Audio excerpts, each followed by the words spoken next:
just want to get you to tell stories like we've heard, all our lives. We'll start with Mary. Now, you were actually born on the ranch, is that right? I sure was. Tell us about where you were born. Mary. Where? Yeah, where were you born on the ranch? Oh, I have to tell my age? Well, not when, but where? 89. Oh, in the house. Was it a real house by then? Yes. No. Yes, but I was, let's see, when they finished the sod house, I was a year and a half old. And then we moved into the big house. So you don't remember the sod house? Oh, no, not at all. Maybe my grandmother, she probably does. Yes, because she was, she isn't that much older. In that picture, she looks like a little fat girl. Well, she was. So is the house that you moved into, is that the same one that's there? Well, it began there, but it's been added onto a dozen times. So, what about the chores? What did you have to do growing up? Gather the eggs and milk the cows, and let's see. Was it just for the family that you wash the dishes and do everything that had to be done. I learned right away. I wanted to learn to milk a cow, and I bawled and bawled until they let me. And after the first milking, I didn't want any more of it. Now, was that just for the family that you did these things? Yes. Oh, yeah. What about the hired men? We didn't have them yet. Oh. You see, we weren't big enough. You had to have some money to hire somebody and feed them and everything. So did you go to the county grade school? Where did you go to school? To school right there. That house, that schoolhouse. And my dad gave him the land so we wanted to go to school, see, no school. And we were old enough to go to school, and so he shelled off the land and helped build the schoolhouse, and we started. So how about you now? You were born a few years after that. Yes. 11 years afterward. And I was born in the house. It was a one-floor house, had 3 bedrooms, and I was born in Dad and Mother's bedroom, which was right off of the kitchen. No doctors, midwives, always. No doctors. But Dr. Bell was there. Yeah, you did, yeah. When I was born. And it's hard to combat that wind. Yeah. What, now today they have a lot of conveniences in the kitchens. What kind of conveniences did you have in those days? Oh, a stove, a range, We still got one down at the schoolhouse, an old-fashioned range. What, electric or? Oh, no. We had you have to get the cobs. We burned cobs and coal.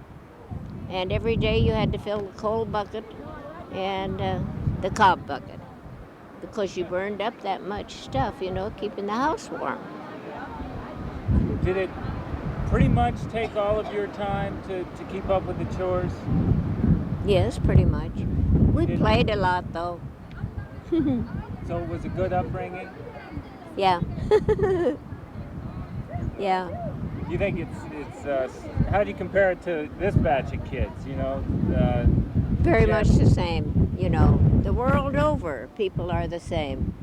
They look different, but otherwise they're the same. Now, how about you, Dorothy? Did you go to the same school that I started there, and then Dad had decided we should move to town, and in 1915 we moved to town in a rented house, and while the big house was constructed. And Mary went to high school that year, and Esther graduated from high school that year. It was the first year they'd had high school in Imperial. And so we lived in a little bitty house and burned when I was 2 years old, and it was struck by lightning. And the second time, may be confused. The second time, when we were all living in the little house in town, what caused that fire? We think it was during Prohibition, and we think there were some people There was a still. were making beer or something. There was a still, actually, in the garage, and it blew up and caused that barn to burn. And so we moved back to the ranch for my third year in school and built the barn again. That's the third barn, big barn, that's been on that same foundation. And then the beginning of the next year, Mary had finished college, and she took me down, and we moved in the big house, and I started my fourth year at the grade school. Did you like living in town more than on the ranch? I didn't care where I lived then. It didn't make much difference, really. Now, how did you meet Bud Stenger? College. University of Nebraska. And That was the end of me. not really. Now, you went to Russia shortly after that? You got married to him? Yeah, let's see. It was about 10 years, wasn't it, in between? Oh, No, yes. it wasn't that long. You went in 1930, I know. Yes, so do I. And We you went were- in 1930 and When were you married? 1924. Oh. So 6 years. I remember that. So, and was that pretty easy over there? Well, if you call having nothing to do with, why, it was easy enough. We had to cook with an iron pot and an oven in the corner of the kitchen, and our beds were made of straw, and there were bed bugs and all kinds of things hanging down from the ceiling, and it was very bad. But we liked the people. So, and when you came back, why is it that Bud took over the ranch? What was happening? What led to him taking over the operations of the ranch? Well, it must have been about let's see, when he took over management, Yeah. well, 1938, he 38. died. 38, and then you moved out. And then Bud began to take over. My mother was still living, and she needed help, so he was the only farmer in the family, so we used him. So, and how long did he run things? All the Until rest of he- his life. Until he died. So, did you enjoy living all those years on the Oh, ranch? sure. We had a good life. Did it? When did things kind of get comfortable, or were they always kind of comfortable for you? Where you could kind of relax and things were better. Was there a time when things dramatic, or did it just kind of get a little better over the years? Well, it got better, of course. We was real busy, though. I always had men to cook for, so I had to cook every day. And now I cook once a day, so it's different. So now, Dorothy, where did you meet Gene? University of Nebraska. Both met at college. So, but he wasn't a farmer. No, he was. He had made his way through college as a musician, but he studied engineering and graduated in architectural engineering, but practiced only civil engineering all of his life. Yeah, he went in the Navy Yes, and had a career. Was that? He was there. They asked for reserve officers in 1939 in the Civil Engineer Corps of the Navy, and Gene applied and was accepted, and then he got a lot of paperwork he had to do. And then in 1940, he was called to active duty. So, and he liked it, and he stayed in for, well, it would have been 30 years. He was retired on a 30-year retirement because of his physical disability. So was that a pretty exciting life? You got to live in different places, didn't you? Yes, lived, well, we started in Washington, D.C., went to Arkansas and New Jersey and Guam and San Francisco and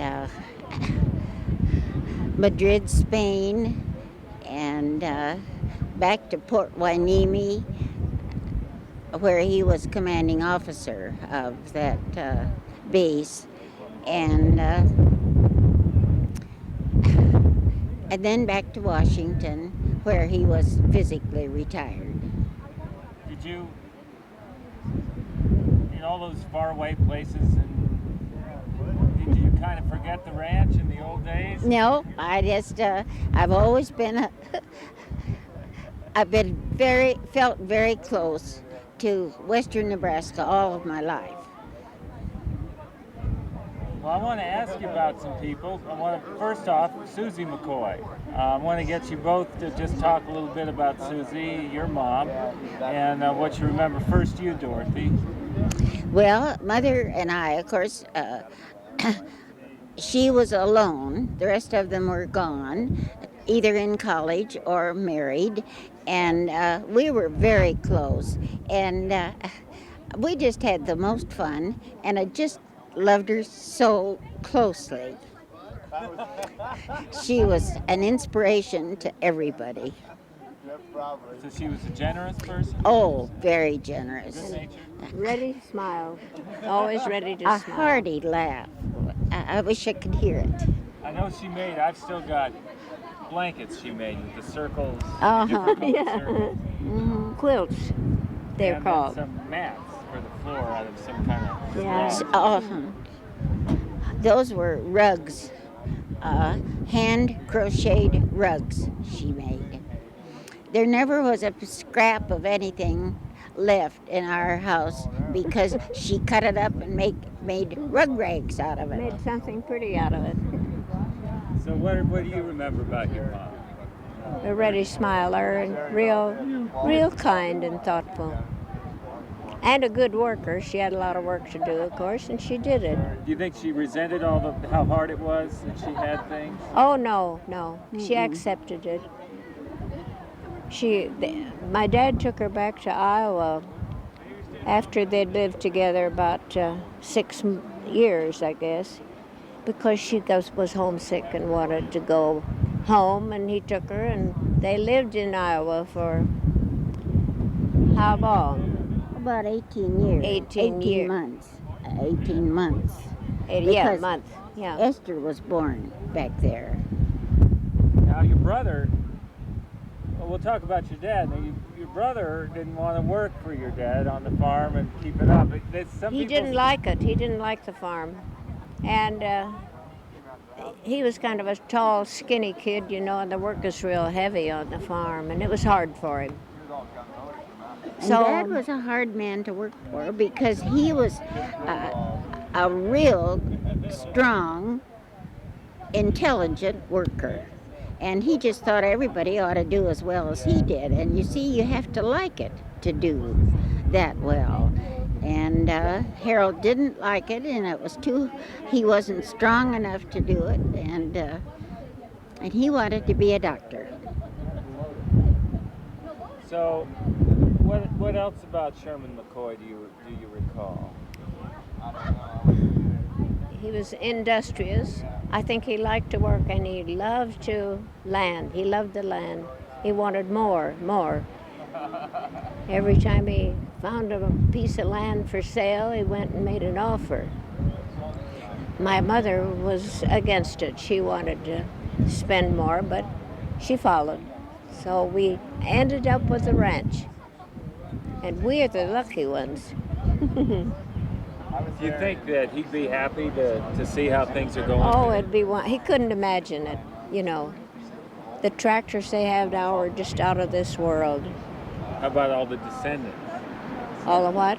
The people could. The same. We have We very wouldn't- good friends, you can tell. Uh, I have just thought so many times how wonderful Dad and Mother would have liked this very day, this very weekend.